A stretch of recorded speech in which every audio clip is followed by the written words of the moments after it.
Dvi dažniausias klaidos, kurios matau, kad naujokas daro salėj. Tarkim, štanga klūda visą laiką į šoną. Ką daryti, kad tą būdą išspręsti? Dažniausiai per plačiai stovit ir statydami koją į šoną, užkabinat su blynu. Ką daryti? Mes vaikštam dažniausiai siaurai arba pečių plotį. Tai lygiai tas pats yra pritupimuose. Taip turim pradėti. Na, pavyzdys.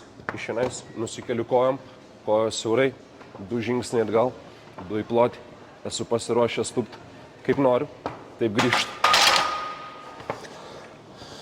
Antra klaida yra per didelis diržo užsiveržimas. Tai reiškia, užsispaudžiu taip, kad negaliu net kalbėti ar kvėpuoti. Pasidaro taip, kad liktų apie 2 pirštus tarpas prieš diržą užsiveržiant. Nebent jūs yra su saktim, tada irgi neperspaudžiat ir pasižiūrit, kad liktų bent jau piršto tarpas. Tada, kai užveržiu diržą, vieną pirštą galiu prakišti, naudosiu valsavo manevrį. Tai reiškia, diržas yra skirtas tam, kad pilvą spausčiau į diržą, o ne diržą spaustų pilvą. Išinais. Na, nusikeliu. 1, 2, 1, 2.